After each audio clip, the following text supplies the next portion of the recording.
Wake up.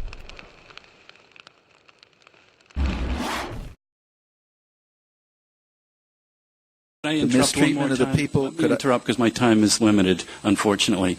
You just said that this is that 10 years ago you wouldn't have agreed to a regime change. However, in 1998, you as a member of the New American Century sent a letter to President Senator, Clinton. I said something different. No, wait a sec. You were saying we're seeing it in the light of September 11th. That's just not true. You've been advocating for regime change all through the late 90s. And in this letter, Can I explain? There's a very clear strategy difference. should aim, above all, this is 1998, the strategy should aim, above all, at the removal of Saddam Hussein's regime from power. You signed that letter.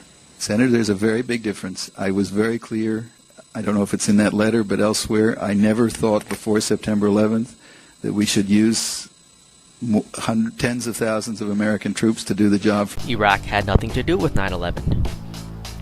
About 10 days after 9/11, I went through the Pentagon and I saw Secretary Rumsfeld and Deputy Secretary Wolfowitz. I went downstairs just to say hello to some of the people on the Joint Staff who used to work for me, and one of the generals called me and he said, "Sir, you got to come in. You got to come in and talk to me a second." I said, "Well, you're too busy." He said, "No." He says, "We've made the decision. We're going to war with Iraq." This was on or about the 20th of September. I said, "We're going to war with Iraq. Why?" He said, "I don't know." He said, "I guess they don't know what else to do." So I said, "Well, did they find some information connecting Saddam to Al-Qaeda?" He said, No. He says, "There's nothing new that way. They just made the decision to go to war with Iraq." He said, "I guess it's like we don't know what to do about terrorists, but we've got a good military and we can take down governments." And he said, "I guess if the only tool you have is a hammer, every problem has to look like a nail." So I came back to see him a few weeks later, and by that time we were bombing in Afghanistan. I said, "Are we still going to war with Iraq?" And he said, "Oh, it's worse than that." He said, he reached over on his desk, he picked up a piece of paper, and he said, I just got this down from upstairs," meaning the Secretary of Defense's office today, and he said, "This is a memo that describes how we're going to take out 7 countries in 5 years, starting with Iraq and then Syria, Lebanon, Libya, Somalia, Sudan, and finishing off Iran."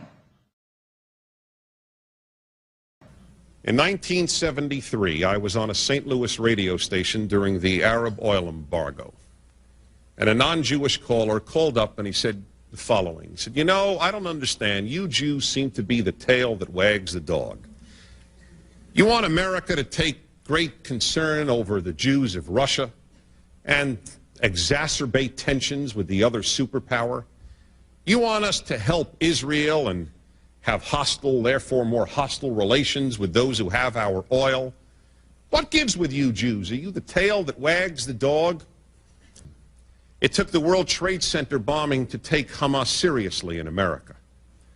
It's too bad. Maybe had we taken it seriously sooner, a few families would have had their fathers and brothers and sons in New York.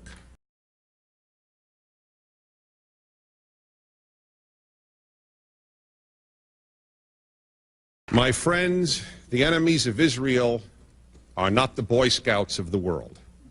The enemies of Israel is Iran, which is destroying its Baha'is, Sudan, which actually crucifies blacks. New York Times article a couple of months ago, but didn't get to see that on CNN. Iraq, which is a living concentration camp for its own people.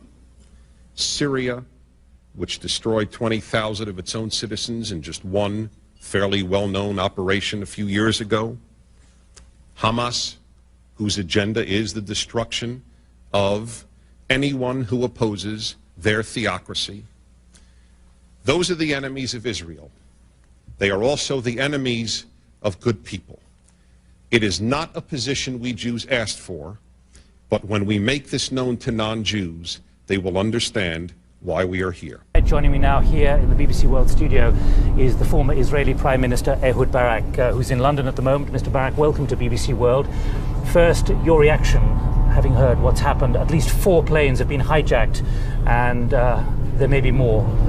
The world will not be the same from today on. I don't know who is responsible. I believe we will know in 12 hours. Bin Laden sits in Afghanistan. There is a source of who else terror. Can you identify, though? Because we're not saying he's responsible for this necessarily. No, we don't say that he's responsible. Every simple step, crossing borders or going on a plane or on a ship, will become more complicated. It's a time to launch a operational, concrete war against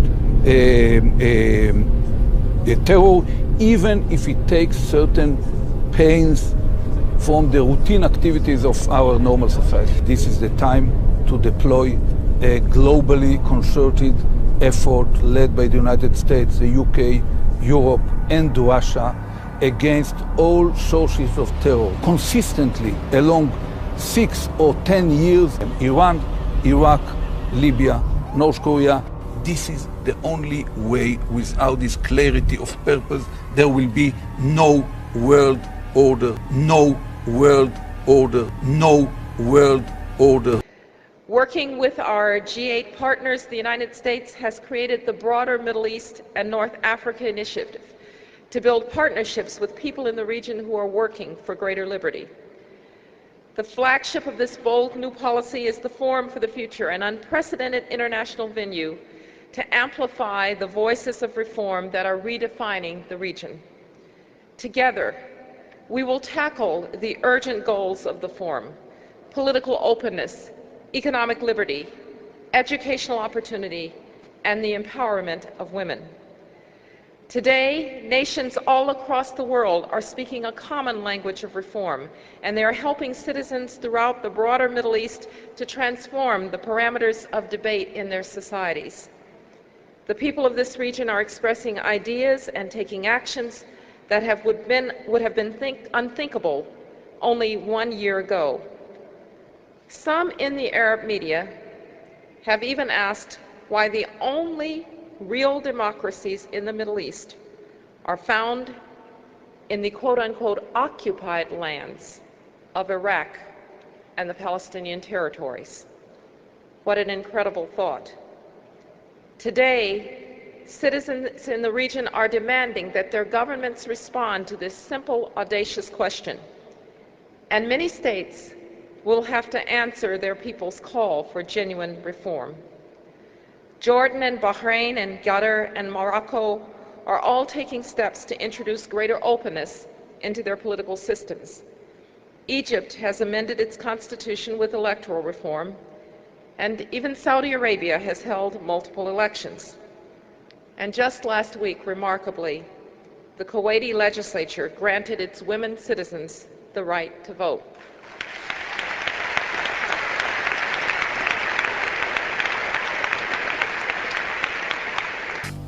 There you have it.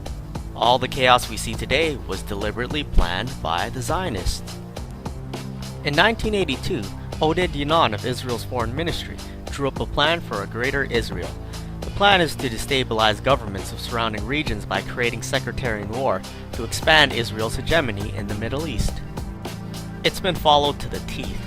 Iraq is divided, Syria is divided, ISIS is working to divide Lebanon, and if successful, Iran will be isolated. The application of power is the most important thing in winning the war on terrorism. If I had to say, what are the 3 principles of winning the war on terror? It's like, what are the 3 principles of real estate, the 3 L's, location, location, location? The 3 principles of winning the war on terror are the 3 W's, winning, winning, and winning. The more victories you amass, the easier the next victory becomes. The first victory in Afghanistan makes the second victory in Iraq that much easier. The second victory in Iraq will make the third victory that much easier too, but it may change the nature of achieving that victory. It may be possible to have implosions taking place. I don't guarantee it, Mr. Attorney, but I think it makes it more likely, and therefore I think the choice of Iraq is a good choice. It's the right choice. Yeah. United States Lieutenant Colonel Ralph Peters drew up a revision to this plan in 2006. John Kerry is preaching these plans today and wants ISIS to remain in control of certain parts of Syria. Now with Iran, Netanyahu is saying the exact same jokes he said about Iraq. Well, let me show you. Brought a diagram for you. Here's the diagram. If it looks like a duck, if it walks like a duck, if it quacks like a duck, then what is it? What is it? That's right. It's a duck, but this duck is a nuclear duck. A few days after the nuclear deal was announced, he released his latest book. Here it is. It's a 400-page screed detailing his plan to destroy the state of Israel. Iran's regime is not merely a Jewish problem, any more than the Nazi regime was merely a Jewish problem. What? Dude, it's a repeat. This is a repeat of the Holocaust? Yeah. Yes. How? We're being persecuted again for the trillionth time ever. So we're fighting a second Nazi war against the Nazis. Yeah. We want to kill all Jewish people. It's a double of the Holocaust. The Israelis and the Saudis would love to see our money and our young men and women being killed to fight their enemies in Iran. Are you? When you look at the bottom line, who this benefits if it leads to military action against Iran, it only benefits the Israelis and Saudi Arabia. And there's a precedent for it. We've already fought 2 wars against Iraq in favor of Israeli interests and Saudi interests. So we're always being pushed to get our people killed for their interests. So I think it could happen another time. Why not? It's those military men and women. It's you now. It's coming to you now. Are you a patriot or are you not? Are you going to let your nation descend even further into the chaos and corruption that has been so sick and so twisted that it's destroying American lives as well as the rest of the world, to the tune of 22 American servicemen a day who are committing suicide? Are you going to sacrifice more of your American sons and daughters for Israeli wars, for Zionist wars?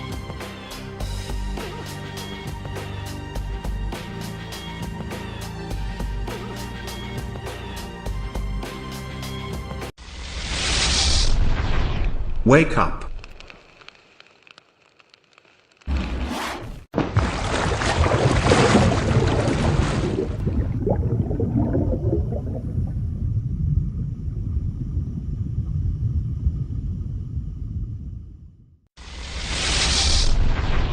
Wake up.